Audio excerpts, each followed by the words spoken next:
जय हिंद दोस्तों, स्वागत है आज की एक नई वीडियो में। दोस्तों आज की इस वीडियो में मुक्ति दूत खंड काव्य के आधार पर गांधी जी का चरित्र चित्रण आपको बताने वाला हूं। कोई भी चीज़ मैं रटाने वाला नहीं हूं, क्योंकि एक एक शब्द मैं आप सभी के सामने लाइव प्रूफ लिख करके बताऊंगा। जी हां दोस्तों, अगर आप आज की इस वीडियो को अंतिम तक देख लेते हैं ना, तो गांधी जी का चरित्र चित्रण आप बिना रटे बोर्ड एग्जाम में लिख देंगे। ये मेरा वादा है दोस्तों, क्योंकि हम आपको रटवाते नहीं हैं, सीधा आपके दिमाग में चढ़ाते हैं। तो चलिए दोस्तों शुरू करते हैं। और कैसे लिखेंगे गांधी जी का चरित्र चित्रण, आज की इस वीडियो में आप बहुत अच्छे तरीके से सीख जाएंगे। बस वीडियो को ध्यान से देखिएगा, मैं एक एक चीज़ आपको बहुत ही डिटेल में बताऊंगा, ठीक है। इससे पहले देखिए, इस वीडियो को शुरू करने से पहले मैं ये बता दूं ये किस किस जिले में आता है ये खंड काव्य। तो देखिए, मुक्ति दूत खंड काव्य ध्यान दीजिएगा, आगरा जिला हो गया, गाजीपुर जिला हो गया, बस्ती जिला हो गया, फतेहपुर जिला हो गया और बाराबंकी हो गया, उन्नाव हो गया। इतने जिलों में मुक्ति दूत खंड काव्य आता है और इन जिलों के पड़ोसी जिलों में भी मुक्ति दूत आता है। इसलिए एक बार अगर इन लिस्ट में आपका नाम नहीं है, आपके ज़िले का नाम, तो एक बार अपने टीचर से ज़रूर पूछ लीजिएगा, क्योंकि कई जिलों का नाम जो है नहीं दिया रहता है, परंतु उन जिलों में ये खंड काव्य चलता रहता है। तो आपको अपने सर से भी एक बार पूछ लेना है कि सर हमारे ज़िले में कौन सा खंड काव्य चलता है, तो आपको बता देंगे, ठीक है। तो चलिए अब हम देखिए, मुक्ति दूत खंड काव्य के आधार पर गांधी जी का चरित्र चित्रण लिख रहे हैं। तो लिखने से पहले सबसे पहले हम इसका बेसिक इंट्रोडक्शन बनाएंगे, और बेसिक इंट्रोडक्शन में हम ये लिखेंगे दोस्तों कि मुक्ति दूत खंड काव्य के आधार पर गांधी जी का चरित्र चित्रण इस प्रकार है। तो चलिए लिखते हैं।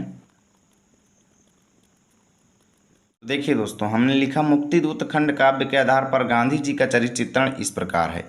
इसके बाद देखिए आगे क्या करेंगे, ध्यान से देखिए, मैं बताता जा रहा हूँ आपको, ठीक है। आगे देखिए, हम गांधी जी के बारे में क्या क्या जानते हैं। हम लगभग सब लोग जानते हैं कि गांधी जी को राष्ट्रपिता भी कहा जाता है। तो यही सब विशेषताओं से हम उनका चरित्र चित्रण बनाएंगे। जैसे हम पहला हेडिंग डाल सकते हैं दोस्तों, अलौकिक पुरुष या कह लो दिव्य पुरुष, ठीक है। तो यहाँ पे पहली हेडिंग आप लोग डाल लेंगे। तो अलौकिक पुरुष का मतलब ये होता है दोस्तों, ऐसा व्यक्ति, ऐसा महापुरुष जो इस लोक में ना मिले, अर्थात जो देवता के सदृश हो, जो बहुत ज़्यादा महान हो। तो इसमें हम लिखेंगे दोस्तों कि गांधी जी जो थे वो ईश्वर के अवतार थे, ठीक है ना। लिखेंगे गांधी जी एक उत्कृष्ट महापुरुष एवं ईश्वर के स्वरूप थे। क्योंकि भाई देखिए, भगवान का काम क्या होता है कि व्यक्ति को समस्याओं से दूर करना, व्यक्ति की ज़िंदगी में जितने कष्ट हों उनको दूर करना, ठीक है ना। तो अब यहाँ पे गांधी जी जो आए वो भारतीयों की समस्याओं को दूर किए, भारतीयों को आज़ादी दिलाए। तो इसलिए इनको एक ईश्वर स्वरूप कवि ने यहाँ पे माना है इस खंड काव्य में, गांधी जी के ये मुक्तिदूत खंड काव्य में।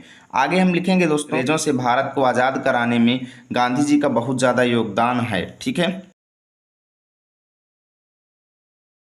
ठीक है, यानी कि अंग्रेजों के अत्याचार से हमारे देश को आज़ाद करवाने में इनका महत्वपूर्ण योगदान है, करवाने में, ठीक है।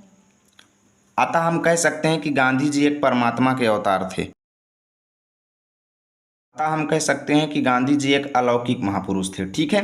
प्रत्येक हेडिंग में 4 से 5 लाइन आपको लिखना है।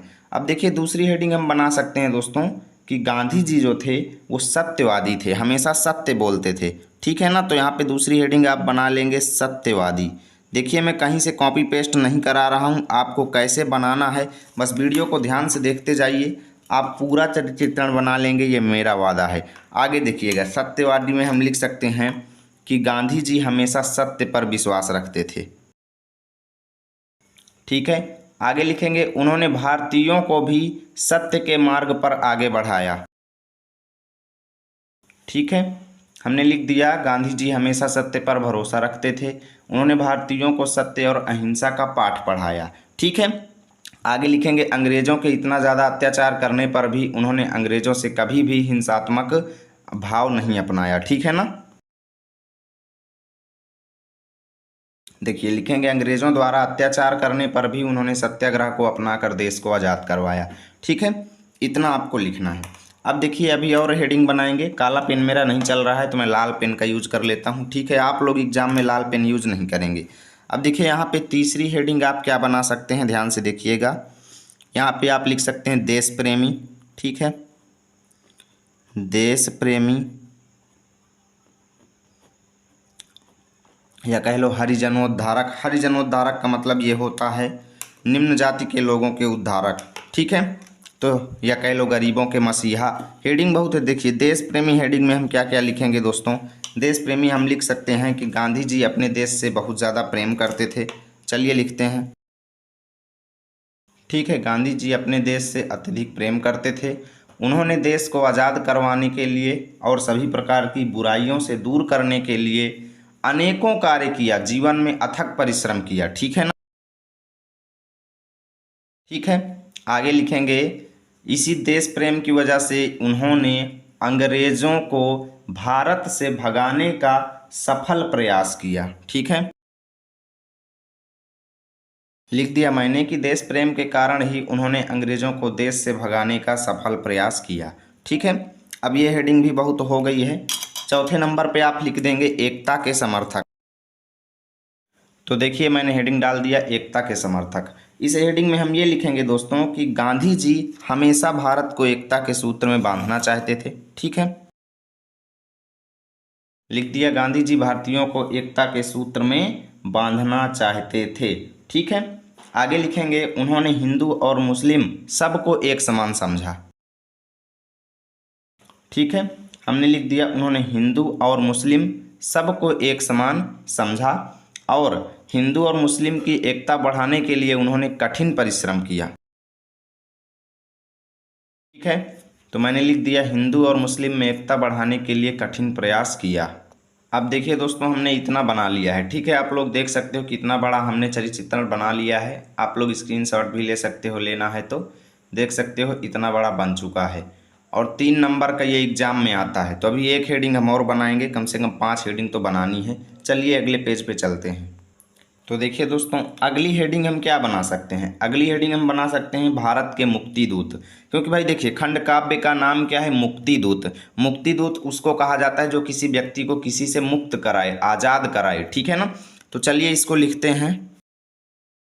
अब देखिए मैंने हेडिंग डाल दिया भारत के मुक्ति दूत। इस हेडिंग में हम लिख सकते हैं कि गांधी जी हमारे भारत में एक मुक्ति दूत के रूप में उभर कर सामने आए। ठीक है ना, चलिए इसको लिखते हैं। ठीक है, आगे देखिए हमने क्या लिखा, गांधी जी भारत के लिए मुक्ति दूत के रूप में सामने आए।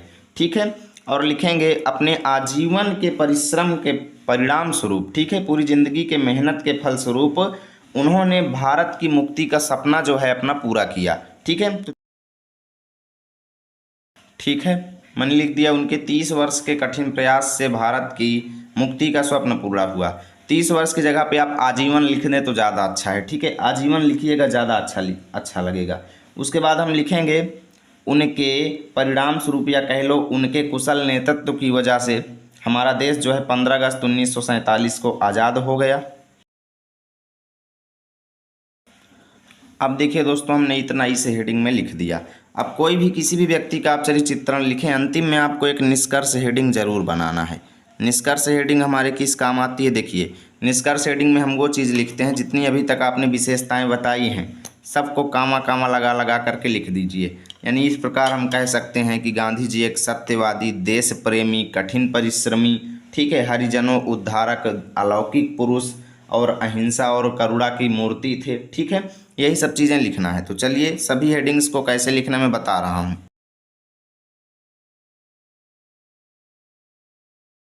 हमने लिख दिया दोस्तों, इस प्रकार हम कह सकते हैं कि गांधी जी एक अलौकिक पुरुष, कुशल राजनीतिज्ञ, हरिजनों उद्धारक, एकता के समर्थक, सत्यवादी भी लिख सकते हो, अहिंसा और करुणा के समर्थक और भारत के मुक्ति दूत थे। इस तरीके से अगर आप इनका चरित्र चित्रण लिखेंगे ना तो टीचर आपका एक भी अंक नहीं काटेंगे, मैं ये गारंटी के साथ कहता हूँ। और अगर आपको इसका PDF चाहिए तो आपको टेलीग्राम पे जाना है, लर्न विथ RP लिखना है, मेरा चैनल आएगा, उसको ज्वाइन करना। वहाँ पर मैं इसकी PDF तुरंत अभी के अभी शेयर कर दूंगा। यदि वीडियो अच्छी लगी तो लाइक करें, दोस्तों के पास शेयर करें। मिलेंगे आप सभी के साथ अगली वीडियो में, तब तक के लिए जय हिंद, जय भारत।